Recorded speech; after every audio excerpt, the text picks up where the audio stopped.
How do you do, ladies and gentlemen, and teachers, and boys and girls? I'm Julius Sumner Miller, and physics is my business. And our very special business today, I have entitled Adventures in Magnetism. This is a marvelous subject because it is filled with enchantment and with many things we do not understand. As you know, there exist in nature some things which are naturally magnetic. For example, iron, nickel, cobalt, magnetic abundantly, highly magnetizable. But an added phrase, everything is magnetic to more or less degree, because magnetic phenomena have their primordial origin in the motion of electrons. And since atoms of all kinds of stuff have electrons which are in motion, everything is magnetic. So everything can be magnetized to more or less degree, some things very slightly, of course. Just as everything can be electrostatically charged, some to more, some to less degree. Question, how can I make a magnet? Here is something that will enchant your soul. I have an iron bar. Iron is magnetizable. It is magnetic stuff. Let me say that this has no magnetic history, none. I'm going to magnetize it. I will put it in this place, in this room, in a north-south magnetic meridian, which is determined by a compass needle here. Here is a compass needle which points north and south. Somebody says, well, it doesn't point north and south, Professor, in this room. No, it doesn't, because I've got lots of alien and foreign magnetic influence around. But supposing this is the north-south magnetic meridian in this room, which it is, I'm going to take the iron bar, hold it horizontally, tip it a little. Now, why do I dip it or tip it? Because here is a needle. If we can get a look at this one, there is a needle which shows a magnetic dip. That's it. Not too reliable in its reading here and now because of the alien magnetic influences all around, including the magnetic personalities in this studio. Now, what was I about to say when I was diverted here by this phrase? Yeah. So the Earth's magnetic field has a horizontal component and a vertical component, and that's why I'm going to do this to the rod. And then with a hammer, I'm going to strike it smartly, as the British would say. Bang, bang, bang, bang. And I have made this bar a magnet. I have magnetized it. Proof. Let me approach one end of the bar to that needle. Watch. Watch. It repelled the needle. And repulsion is the only evidence that a sample of stuff is magnetized. Attraction proves nothing. So I've made a bar magnet. I made a magnet out of striking an iron bar. How else? Supposing I take a bar of iron or other magnetizable stuff, wrap a coil of wire around it, and connect the coil of wire to a difference of potential, such as a storage battery, I make an electromagnet. Here I'm going to do that. I have a battery, I have a wire, I'm going to wrap this bar with the wire, coil of wire. I will show you that this is a feeble magnet from my earlier adventure.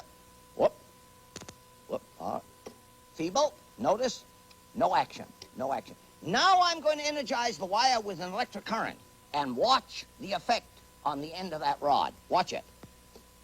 Aha. And what else? Oh, the wire's getting pretty hot, sure. So I have made a magnet by striking it. I have made a magnet by energizing a coil of wire. Another. Here's a bar. Here's a hunk of stuff. Magnetite. Oh, that raises a very good question. Magnetite is Fe3O4. And so I like to ask, what is the valence of oxygen in this? 3 ions, 4? Oh, that's a good question. But anyway, going to make a magnet. This stuff has astonishing properties. Lodestone, it's called. Hang it up on a string, and it will set itself in the Earth's north-south magnetic line. I'm going to make a magnet out of this bar, which has no magnetic history. Watch me. Somebody says that looks like something mystic. In fact, regarding the hitting of that iron bar, or this business that I'm doing here, if I did that in my native New England in the 17th century, they'd cart me off to a stake for madness. But anyway, I make this an iron bar by stroking. Or, consider another better way. Here I have a bar that has been magnetized. Somebody says, that isn't a bar, Professor. Sure it is. It's a bar whose ends have been turned up, and it's a magnet. Oh, notice. Notice the motion. This is the direction of the magnetic field that emanates from this rod being magnetized. So I can make a magnet in many different ways. Problem. Here is a bar of iron, magnetizable stuff, which I have scored a little bit with a file so that it's breakable. Now, you know that if I have a horseshoe magnet, a bar magnet, it has some definitive regions called poles, south and north. If I break that bar magnet, as I have done here now with one already, we discover that each one is a magnet. So I have south, north, south, north. Supposing I took a piece of stuff, magnetizable, which has no magnetic history, and I make a magnet out of it. Let me do that. Watch it. Good. Now, here's what we have. We have a bar of stuff with some such polarity defined. Now I'm going to break it. And what do I have? A north-south, a south-north. I ask, what is the pole strength of these separate pieces? Very good question. Another adventure in magnetism. I have here two identical bars, absolutely identical in every respect. Same thickness, same length, same stuff. But I assert that one is a magnet and the other is not. And I can't tell which one is. Question, without any accessories whatsoever, no string to hang it up so it'll set itself in the Earth's field, no compass needle with which to test it, no pins or nails to pick up. How can you tell, just by the interaction of these two, which is the magnet and which is not? Let me show you the dilemma. A, B. They stick. Stick. You get the idea. They stick. They stick. Go and turn that one around. Stick. Stick. Stick. Stick. Stick. Question. Just by handling these two, how can I determine which is the magnet? If I were a kindlier fellow, I'd give you a hint, but I won't. Wonderful little question. Next question. Iron is magnetic. Steel is magnetic. Nickel is magnetic. Cobalt is magnetic. Question. Is stainless steel magnetic? Is stainless steel magnetic? Oh, watch it. Piece of stainless steel. Horseshoe magnet. Very strong. Watch it. Well, notice. I don't think I'm going to show you because I think it's a very interesting question to leave unanswered. Is stainless steel magnetic? Well, I'm a kind fellow, so I'll show you. Watch it. It is not. Now, supposing I wanted to provide some magnetic shielding. Here is a sliver of steel, which is highly magnetic. Watch it. Sure, highly. Notice the influence of the field at quite a distance. I'm going, whoop, notice, you can't live with immunity in the midst of this stuff. I'm going to put a piece of zinc on there. Is zinc a magnetic insulator? No. Is copper a magnetic insulator? No. Is aluminum a magnetic insulator? No. Is wood a magnetic insulator?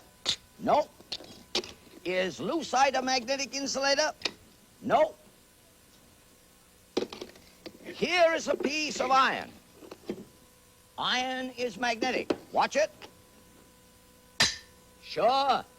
Let us see if this is a magnetic shield. Watch it. Watch. Nope, not a magnetic shield. Remember how thick it is. Watch it. Here is a thicker slab. Watch it.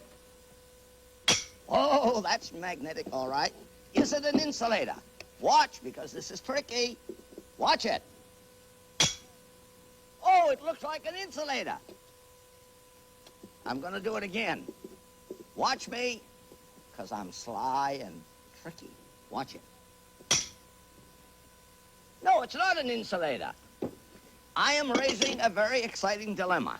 Here is a heavy slab of iron. Is it an insulator? Watch me now.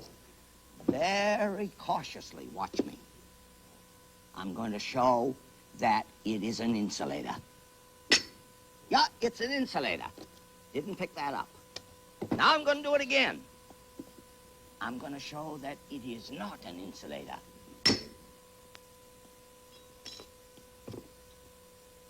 There it is. I want you to worry about that, and that's why I'm not saying anymore. Question. Supposing I had a bar magnet here and a bar magnet there, and I sprinkled some iron filings between. Let's go down here and see that. I have that very thing here. Here is a bar magnet. There is a bar magnet. I put a glass plate on top. I'm going to sprinkle this with filings. Look at the beautiful array that results. Beautiful thing. Now, supposing I had a bar magnet, N there, the S over here, and S here, the N over there. I have a strong magnetic field there. I want to insulate that region. How could I do it? Beautiful. If I sprinkled iron filings there, they would take such a direction. If now I put a heavy iron washer in there, we would find an interesting thing, that the field inside there would be field-free. The region there, field-free, meaning that soft iron is a very good magnetic insulator, which is an exciting thing to recognize. Now, some magnets, ceramic, discs, watch it. One, watch.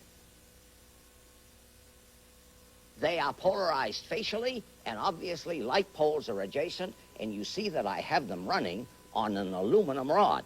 It could not be magnetic. Are you not agreed that these magnetic phenomena are enchanting to witness? And I thank you for watching.